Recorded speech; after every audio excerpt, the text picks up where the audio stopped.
ini bukan hanya sekedar nyanyian buat kami, tetapi menjadi doa kami siang hari ini. Apapun keadaan kami tetap berkata Engkau tetap Allah dalam setiap kehidupan kami. Kau tetap Allah dalam setiap kehidupan kami. Pengucapan syukur kami bawa kepada Tuhan. Hati kami, hidup kami bawa kepada Tuhan. Karena semua tentang kami, cerita tentang kami, kehidupan tentang kami, semua temanya adalah tentang Engkau, tentang Yesus Kristus Tuhan. Terima kasih Tuhan Yesus. Jamah kami semua, jamah kami semua anak-anakmu, jamah kami semua dimanapun kami berada saat ini. Baik kami yang sedang berkumpul mengikuti ibadah ini, kami yang sedang berada di tempat pekerjaan kami, dimanapun kami Tuhan. Jamah umatmu, jamah umatmu, jamah kami semua. Setiap telinga yang mendengar, jamah setiap mata yang melihat, jamah.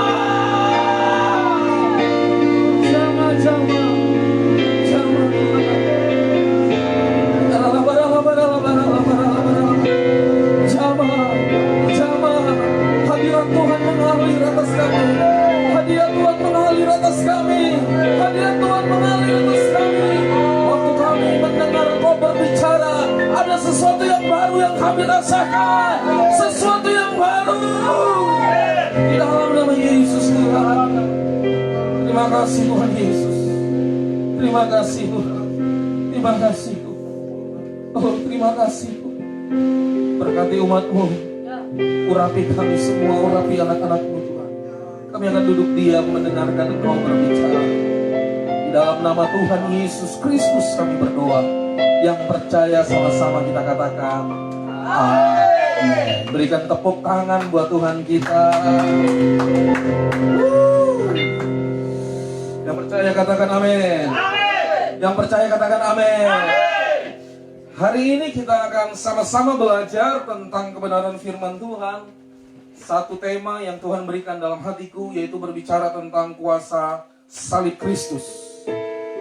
Kita sama-sama buka Alkitab kita dari kitab Filipi pasal 3 ayat yang ke-10 sampai dengan 11. Siapapun kita hari ini, kau berdiri sebagai siapa yang Tuhan percayakan, baik kaya atau miskin, apapun strata ekonomimu, apapun jabatanmu saat ini, dengar baik. Kalau kau percaya Yesus, bahwa semua hidup kita itu bicara tentang Yesus. Kita akan sama-sama belajar tentang kuasa salib Kristus. Kita buka Alkitab kita dari Filipi 3 ayat 10 sampai dengan 11. Filipi 3 ayat 10 sampai 11. Firman Tuhan katakan demikian. Yang ku kehendaki ialah mengenal Dia dan kuasa kebangkitannya dan persekutuan dalam penderitaannya, di mana aku menjadi serupa dengan Dia dalam kematiannya, supaya aku akhirnya beroleh kebangkitan dari antara orang mati. Yang setuju boleh katakan amin. Amin. Saudaraku, tahun 2020 adalah tahun dimensi yang baru. Yang setuju boleh katakan amin. Amin. Tahun 2020 adalah tahun dimensi yang baru. Saudara harus berkatakan dan percaya hidup di dalam pengertian ini. Amin. Dimensi bicara tentang sebuah ukuran panjang, tinggi, lebar, luas, keliling yang besar. Nah, Tuhan mau bawa kita kepada dimensi yang baru. Sebuah dimensi di mana kekristenan kita tidak sama lagi. Kekristenan kita waktu lepas waktu semakin bertumbuh. Waktu lepas waktu kita semakin berjalan dalam keakuratan ilahi sesuai dengan firman Tuhan.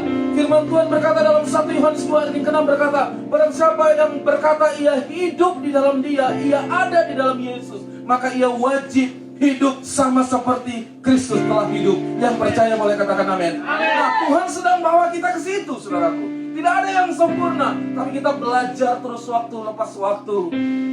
Masalah lepas masalah, engkau bukan takluk kepada masalah, tetapi engkau menjadi pemenang dari masalah itu. Sebab Alkitab berkata, firman Tuhan berkata, engkau dan saya ditetapkan untuk menjadi pemenang, bahkan lebih dari pemenang. Yang setuju boleh katakan amin. Nah saudaraku, kalau kita berbicara tentang ayat ini berbicara tentang kuasa salib Kristus, sebuah surat yang ditulis oleh Paulus bersama dengan anak rohaninya yang bernama Timotius untuk orang-orang percaya yang ada di sebuah kota bernama Filipi. Nah, saya ingin mengajak kita merenungkan tentang ayat ini. Dan sebelum kita masuk ke ayat ini, ada dua hal yang perlu kita mengerti supaya kita nangkap ayat ini. Yang pertama, tidak ada keselamatan atau hidup kekal atau masuk surga selain di dalam Yesus Kristus Tuhan. Sekali lagi saya katakan, sebelum kita masuk ke Filipi 3 ayat 10 dan 11, dua hal yang perlu kita mengerti. Yang pertama, tidak ada keselamatan atau hidup kekal atau masuk surga selain di dalam Dia, Yesus Kristus Tuhan. Kisah Para Rasul 4 ayat yang ke-12 berkata, dan keselamatan tidak ada di dalam siapapun juga selain di dalam Dia, Yesus Kristus Tuhan. Sebab di bawah kolong langit ini tidak ada nama lain yang diberikan kepada manusia. Pada waktu itu Yesus menjadi manusia, kepada manusia yang olehnya kita dapat diselamatkan. Yang setuju boleh katakan amin. Nabi boleh banyak, rasul boleh banyak, gembala boleh banyak, penginjil boleh banyak, pengajar boleh banyak, tetapi hanya satu juru selamat, Yesus Kristus Tuhan. Yang setuju boleh katakan amin. Dengar baik, siapapun kita hari ini, seluruh umat Tuhan Gereja Bethel Indonesia Bali Rayon 5, dengar baik, hanya Yesus satu-satunya yang kita bisa diselamatkan masuk surga. Ini yang pertama. Yang kedua, yang perlu kita mengerti dari ayat ini sebelum kita sampai ke Filipi pasal 3 ayat 10 dan 11. Yang kedua, mari kita mengerti tentang salib berbicara tentang dua hal. Yang pertama, salib berbicara tentang penderitaan, kesengsaraan. Yang kedua, salib berbicara tentang tanggung jawab atau responsibility. Saudaraku, salib penderitaan. Banyak orang berpikir keliru tentang kekristenan kalau tidak dikaitkan dengan salib. Buat orang, salib ini mungkin memalukan. Tetapi buat kita yang hidup di dalam Dia, salib ini adalah kemuliaan. Salib ini adalah kebanggaan kita bersama. Yang setuju boleh katakan amin. Oleh sebab itu jangan malu ketika kita harus menderita di dalam Kristus. Jadi ada dua hal yang perlu kita mengerti sebelum kita masuk dalam Filipi pasal 3 ayat 10 sampai dengan 11, yaitu yang pertama, hanya Yesus. Sama-sama katakan hanya Yesus. Hanya Yesus. Sekali lagi katakan hanya Yesus. Hanya Yesus. Yang kita bisa menerima hidup kekal, masuk surga bersama dengan Dia sampai selama-lamanya. Yang kedua, salib berbicara tentang penderitaan. Salib berbicara tentang responsibility atau tanggung jawab. Yesus disalib bukan hanya sekedar menderita, tapi dia memikul sebuah apa? Tanggung jawab. Apa tanggung jawabnya? Supaya manusia diselamatkan. Amin. Yang setuju boleh katakan amin. Yang setuju boleh katakan amin. Amin. Ku mau sepertimu Yesus, disempurnakan selalu dalam setiap jalanku, memuliakan Nah, katakan ku mau, yes, mau sepertimu Yesus, disempurnakan. Kami mau disempurnakan Tuhan. Kami izinkan Engkau memproses kami.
merenungkan bersama-sama firman Tuhan yang akan kita dengar tentang kuasa salib Kristus.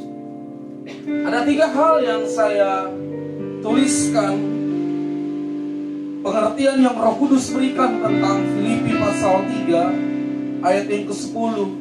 Sekali lagi saya tegaskan buat kita, yang ku kehendaki. Paulus berkata, yang ku kehendaki. Saudaraku, manusia terdiri dari 3 unsur. Unsur pertama adalah roh, unsur kedua adalah jiwa. Jiwa itu pikiran, perasaan, dan kehendak. Dan unsur ketiga adalah daging. Ini makhluk yang fana, benda fana, unsur fana yang akan kita tinggalkan nanti. Sebab kita akan masuk surga. Yang percaya Yesus akan masuk surga. Yang percaya katakan amin.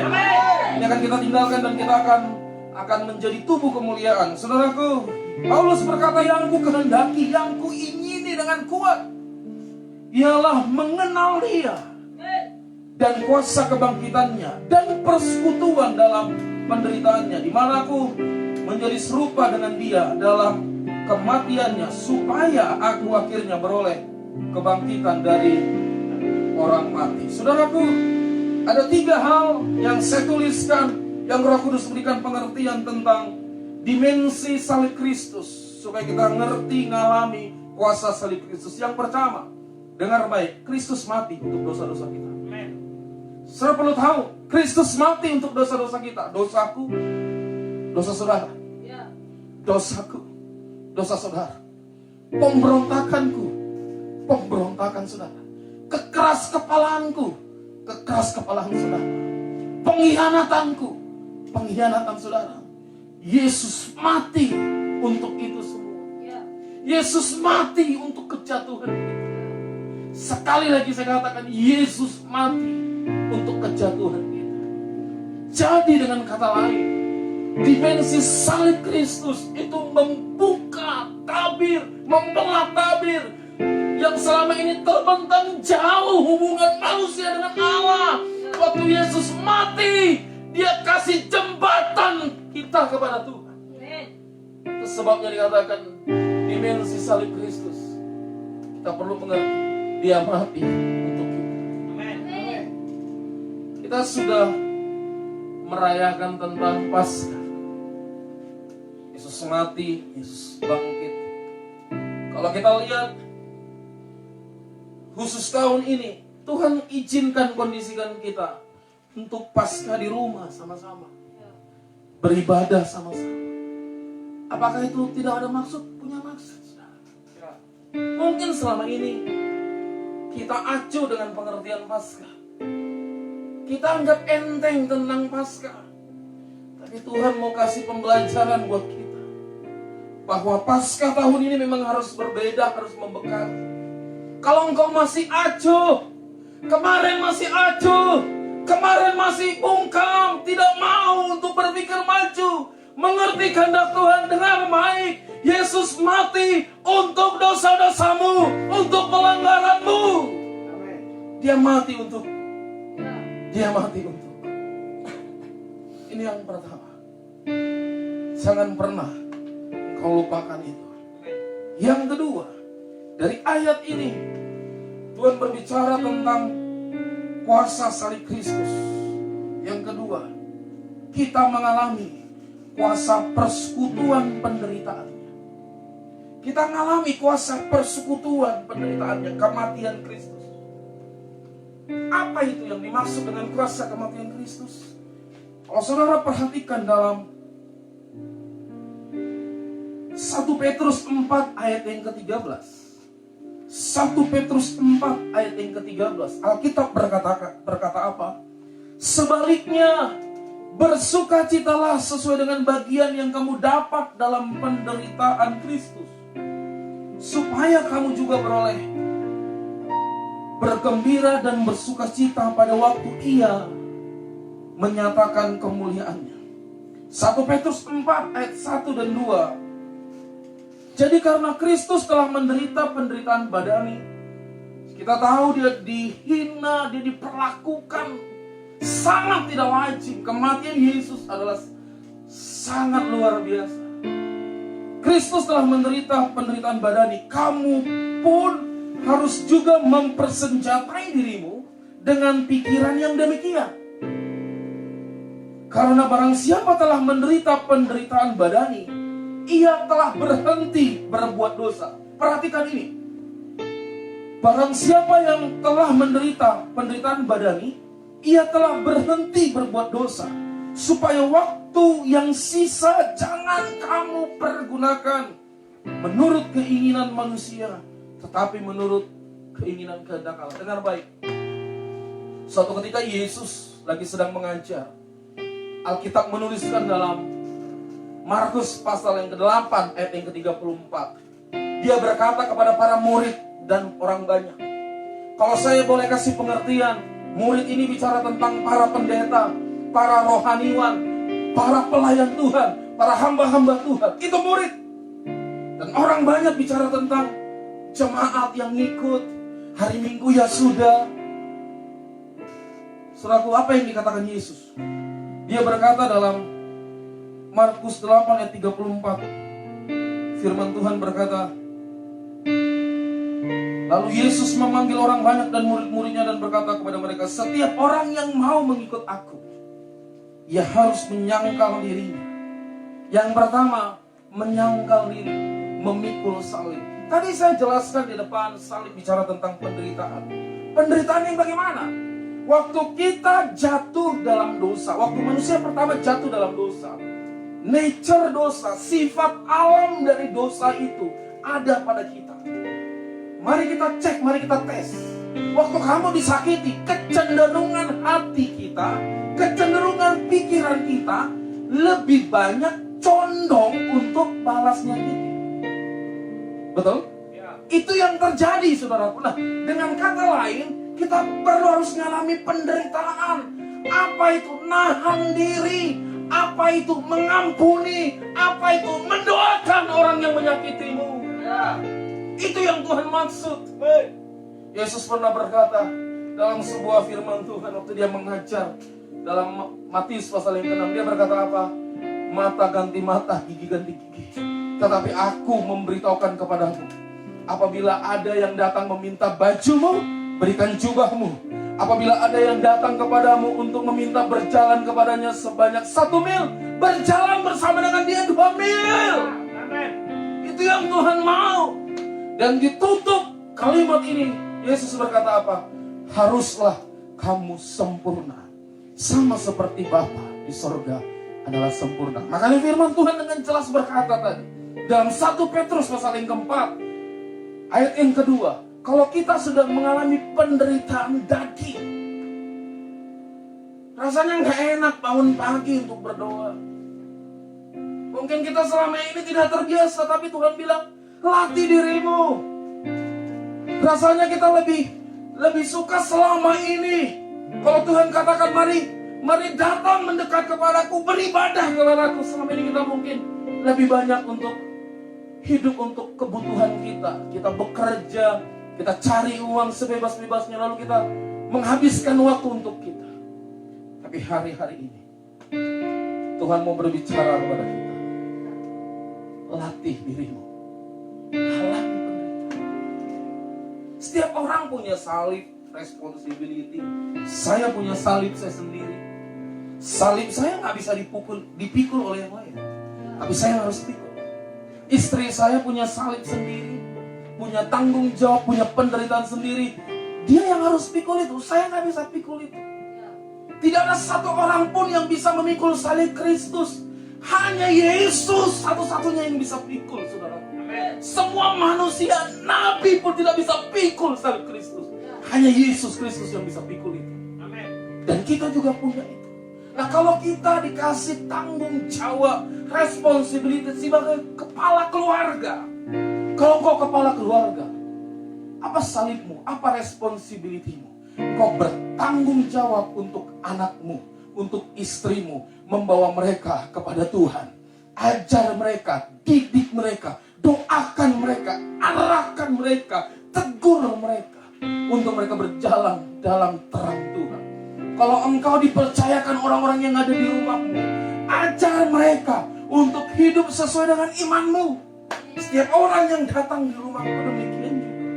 Saya akan didik mereka berjalan dalam kebenaran yang kubangun selama ini. berjalan dalam kebenaran yang kubangun. Itu responsibility salibmu. Apalagi banyak hal. Kalau engkau sebagai ibu rumah tangga, apa responsibility salibmu? Engkau harus mendukung suamimu, menolong suamimu. Istri sebagai penolong. Jangan tanduk suamimu. Tolong dia dengan doa-doamu. Tolong dia dengan nasihat-nasihatmu. Tolong dia. Di tengah-tengah kondisi yang seperti ini, siapa bilang banyak, kita dengar banyak orang stres, banyak orang kehilangan pekerjaan, banyak orang sepertinya galau, ini bagaimana masa depanku? Dengar baik, semua keadaan yang terjadi hari-hari ini Tuhan izinkan supaya mempersiapkan kita untuk sebuah rencana yang hebat, mempersiapkan hidupmu untuk sebuah rencana yang hebat. Bersiaplah, bersiaplah, bersiaplah.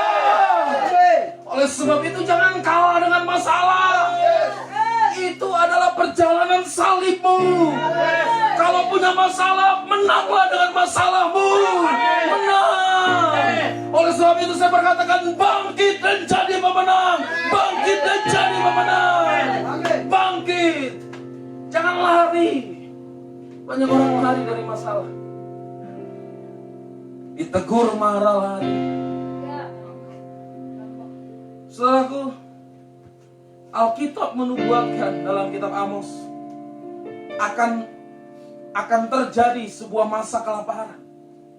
Bukan kelaparan akan makanan, bukan haus akan minuman. Apa yang Alkitab katakan? Mendengarkan firman Tuhan. Kalau sekarang kita terima firman Tuhan yang sepertinya nyakiti daging kita, ditegur. Dengar baik. Kamu yang pernah lari dari teguran Tuhan melalui seorang hamba Tuhan, kamu akan mencari teguran itu suatu ketika. Tapi Alkitab berkata, kamu tidak akan mendapatkan. Saudara, mari kita izinkan Tuhan memproses kita. Saya pun diproses. Waktu kita diproses, kita nggak enak, kita sakit. Kita mungkin berkata, Tuhan aku nggak sanggup. Tapi belajar merendahkan diri. Masuk ruang kamarmu, kamu berdoa. Air matamu mungkin turun dan kamu berkata, Tuhan aku nggak bisa. Tapi kamu berkata, sekalipun 1000 rebah di sisi kiriku, kau tetap Allah di dalam segala kehidupan. Mari jangan lari dari masalah, ikuti pergerakan Tuhan. Saudara lihat bagaimana kisah hidup Paulus.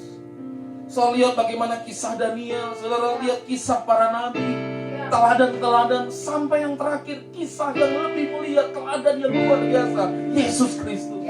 Di mana akhir dari hidupnya bukan di rumah makan, bukan di hotel, tapi akhir dari hidupnya di bumi. Dia selesaikan di kayu salib.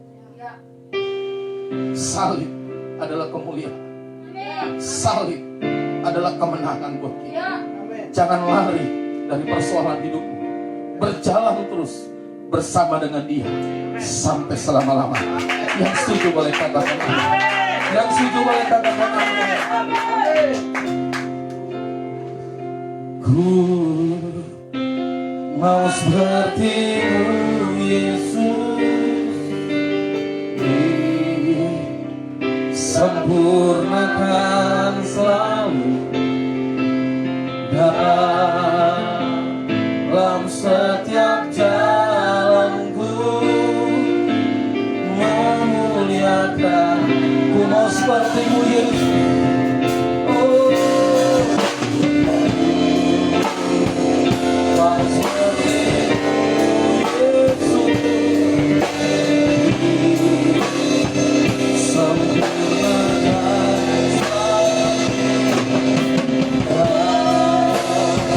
dalam setiap jalanku, memuliakan.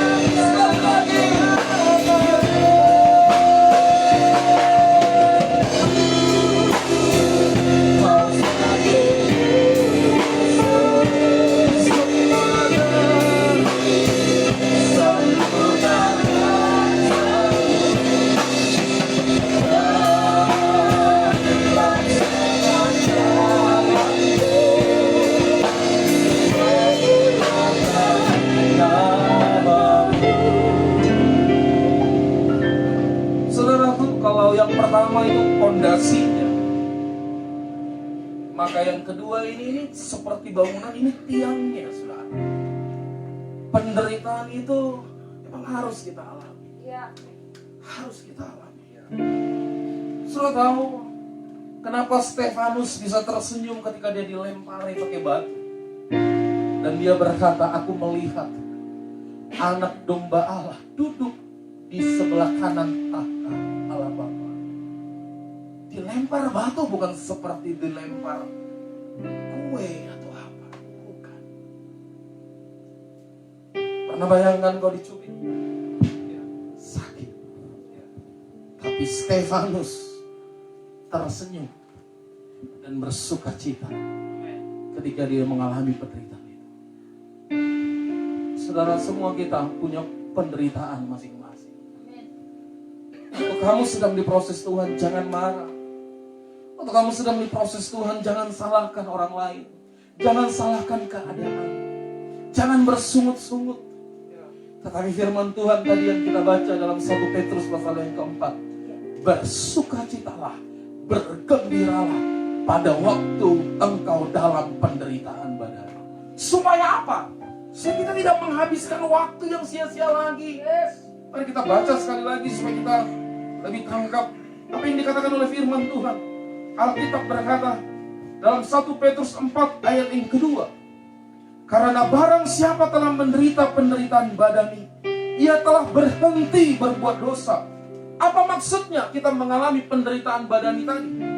Mengalami kuasa kematian, kesengsaraan, keserupaan dalam penderitaan Kristus, supaya waktu yang sisa, kita nggak tahu kapan kita dipanggil Tuhan. Ada orang yang sehat tiba-tiba dipanggil, lalu kita nggak nyangka, saudara. Hiduplah sama seperti engkau tidak punya waktu lagi untuk berbuat apa yang Tuhan mau. Dikatakan firman Tuhan, supaya waktu yang sisa jangan kamu pergunakan menurut keinginan manusia, kemalasan, hal-hal yang sia-sia. Apa hal-hal yang sia-sia sekarang? Games. Kita lebih banyak di rumah kan? Jangan banyak bermain games daripada berdoa. Saya nggak katakan berdoa 24 jam, enggak.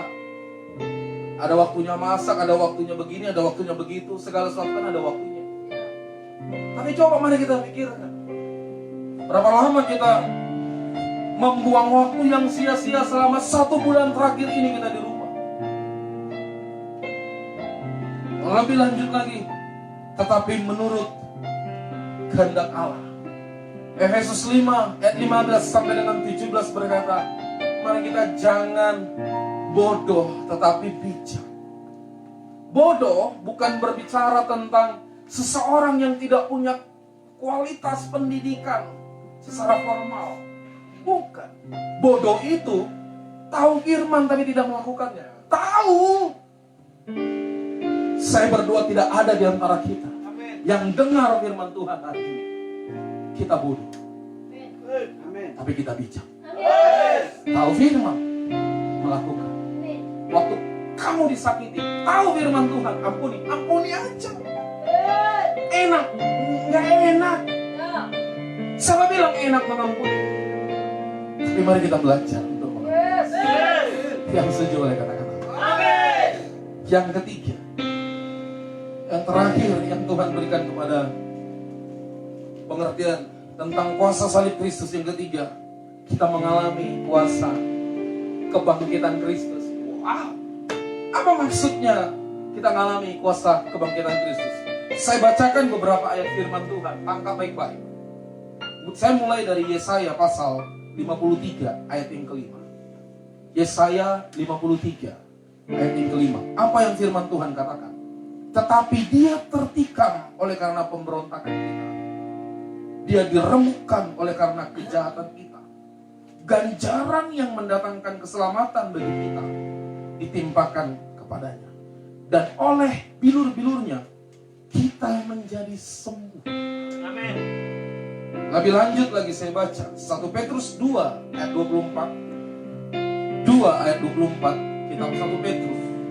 Ia sendiri telah memikul dosa kita di dalam tubuhnya di kayu salib. Di dalam tubuhnya di kayu salib. Supaya kita yang telah mati terhadap dosa hidup untuk kebenaran. Oleh bilur-bilurnya kamu telah sembuh. Saya baca lagi, lebih lagi. Amsal 20 ayat yang ke-30. Amsal 20 ayat yang ke-30. Bilur-bilur yang berdarah membersihkan kejahatan, dan pukulan membersihkan lubuk hati. Wow! Lebih lanjut lagi saudaraku, lebih lanjut lagi. Lukas 1 ayat 37. Firman Tuhan berkata, sebab bagi Allah tidak ada yang mustahil. Dan yang terakhir, Markus 9 ayat 23. Jawab Yesus, katamu jika engkau dapat. Perhatikan kalimat yang berikut ini. Tidak ada yang mustahil bagi orang yang percaya. Roh Kudus memberikan pengertian buat saya. Apa makna percaya ini? Kalau saudara perhatikan dalam bahasa Inggris, percaya itu ada dari kata believe, lalu yang satu lagi trust. Believe itu ya sekedar tahu begitu aja, tapi dia tidak tinggal dalam perkataan itu. Apa yang dikatakan Tuhan Yesus sesuai dengan Yohanes 15 ayat 7. Apabila kamu tinggal di dalam aku dan firmanku tinggal di dalam kamu. Artinya apa?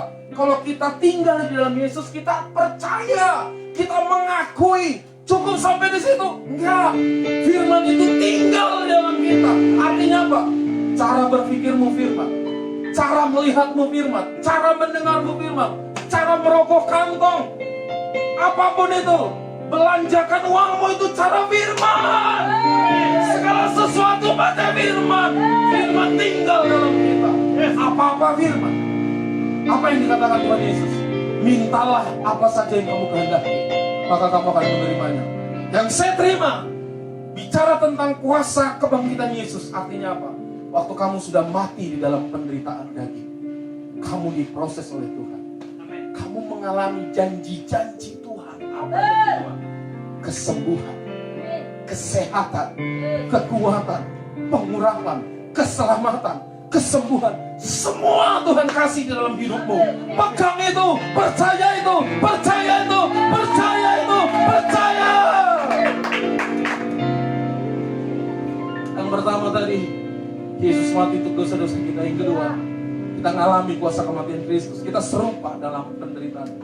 Yang ketiga, mengalami kuasa kebangkitan Yesus. Dia mati bukan tanpa tujuan.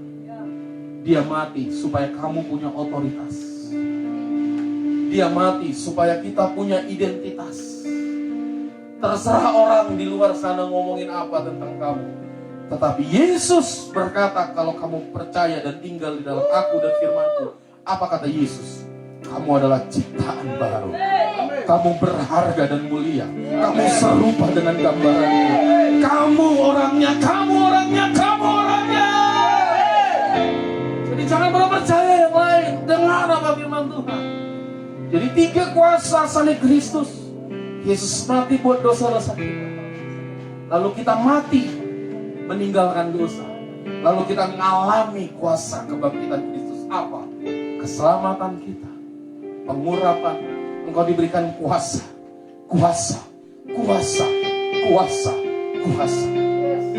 Saya berdoa untuk kita yang mendengar pesan Tuhan ini, kau mengalami kuasa itu.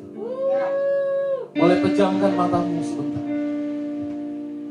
Horialah bakasyah karala, kiaralah bakarala barala barala barala. Biarkan Roh Kudus bekerja. Kalau selama ini cara pandang kita tentang kekristenan kita keliru, mari kita perbaiki bersama-sama. Oh, Bapak, Kau melihat anak-anakmu yang di rumah sedang mengikuti ibadah live streaming ini. Jamah mereka, jamah mereka, jamah mereka, jamah mereka, jamah Tuhan. Yang sakit Tuhan sembuhkan. Dengar, kalau engkau sedang mengalami keserupaan dalam penderitaannya, hei, engkau berhak terima kesembuhan. Engkau berhak terima kesembuhan. Alkitab berkata, oleh bilur-bilur Yesus engkau sembuh. Jangan pernah berpikir mentok. Jangan berpikir Allah kita tidak mampu. Yesus berkata, bagi orang percaya tidak ada yang mustahil. Bagi orang percaya tidak ada yang mustahil. Berapa banyak orang yang percaya kepada Yesus? Boleh angkat tangannya. Boleh taruh tangan kanan di dada, tangan kiri. Angkat tangan kedua satu. Bapa, mereka adalah orang-orang percaya itu. Mereka adalah orang-orang percaya itu. Bangkitkan, bangkitkan, bangkitkan, bangkitkan, bangkitkan. Kalau engkau sedang sakit, disembuhkan Tuhan. Kalau engkau sedang sakit, disembuhkan Tuhan. Dalam nama Yesus, dalam nama Yesus, dalam nama Yesus. Sakit secara roh, sakit secara jiwa, baik sakit secara tubuh, sembuh, sembuh, sembuh. Dalam nama Yesus, dalam nama Yesus. Kamu orang, kamu orang.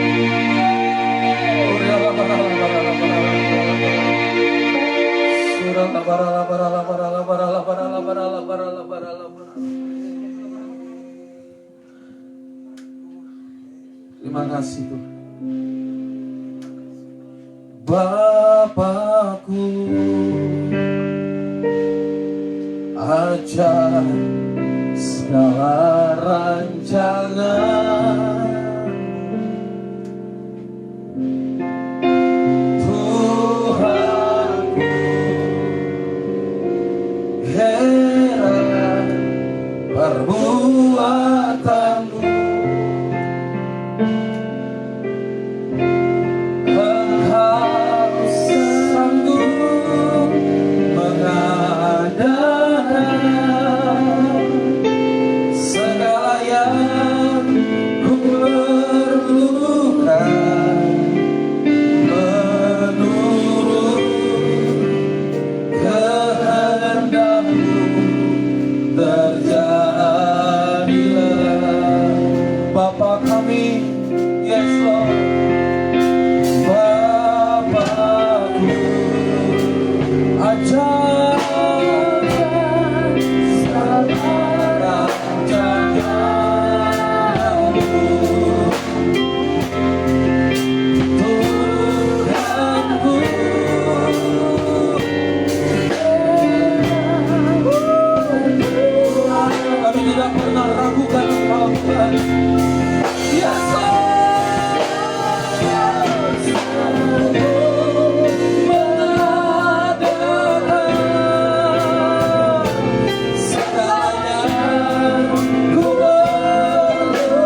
Jamah kami semua Tuhan.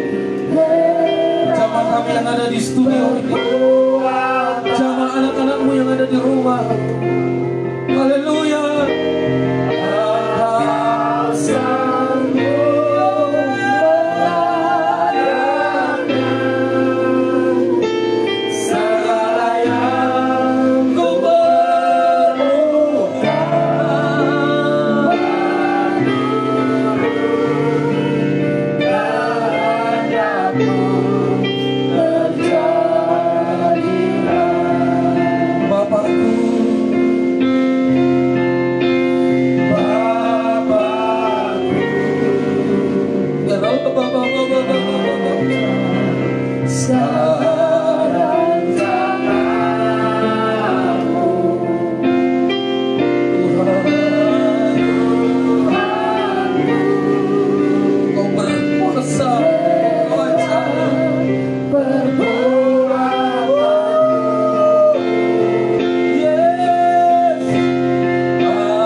Apa yang engkau membutuhkan saat ini? Kuasa salib Kristus, supaya engkau mengalami kuasa kebangkitan. Tetapi dimulai dengan mengerti Yesus mati untuk dosa-dosa. Lalu kita mengalami kuasa kematian Kristus. Kita mengalami penderitaan daging. Apa yang harus kita lewati? Lewati dengan sukacita bersama dengan Tuhan. Tidak perlu ada persungut-sungutan. Tidak perlu menyalahkan yang lain. Supaya apa? Kau mengalami kuasa kebangkitan. Apa yang kamu butuhkan sekarang? Doa sama dia.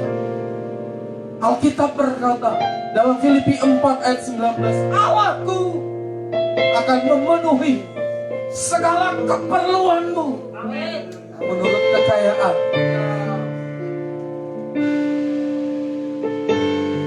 Apa yang kamu butuh? Mungkin kau sedang terluka saat ini. Mungkin kau sedang merasa sakit hari ini. Mungkin kau sedang kelaparan. Apa yang kamu butuh? Minta sama dia. Bapakku, ajar segala rancanganmu. Yes, Lord.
kasih Tuhan. Firman-Mu nyata dalam hidup kami. Berakar, bertumbuh, berbuah. Amin. Sehingga kami semakin serupa dalam gambaran Kristus Yesus. Berkati persembahan anak-anak. Berkati pekerjaan mereka. Amin. Berkati rumah tangga mereka. Berkati pribadi lepas pribadi. Amin. Berkati 3 generasi. Dari anak-anak, orang muda dan orang tua. Berkati mereka. Pakai mereka dengan luar biasa. Menjadi pelaksana firman-Mu pada zaman ini. Dan segala kebutuhan mereka, Engkau Allah yang bertanggung jawab dalam kehidupan kami. Karena kami sudah mencari kerajaan-Mu dan kebenaran-Mu, Tuhan. Di dalam nama Tuhan Yesus Kristus. Terima berkat Tuhan. Kami sudah selesai. Kami sudah mengakhiri ibadah kami. Kami terima berkat Tuhan. Tuhan memberkati dan melindungi Engkau. Tuhan menyinari Engkau dengan wajahnya dan memberi Engkau kasih karunia-Nya. Tuhan memberikan Engkau, menghadapkan wajahnya kepadamu dan memberikan Engkau damai sejahtera. Atas nama Bapa, Putra dan Roh Kudus. Atas nama Tuhan Yesus Kristus. Yang percaya sama-sama katakan amin. Tuhan Yesus memberkati saudara. Selamat mengalami kuasa salib Kristus. Amin. Haleluya. Haleluya. Saudara semua sudah diberkati. Amin. Halo, halo, halo. Jangan lupa sebentar. Anak-anak, adik-adik, jam 12.45 hampir 50 menit dari sekarang. Ya, kita akan ketemu lagi. Haleluya, haleluya. Selamat hari Minggu. Happy Sunday buat semuanya. Jangan lupa balik lagi 45 menit kemudian. Tetap di Facebook yang sama, Facebook GBI dan Pasar Bali. Haleluya. Tuhan Yesus memberkati. God bless.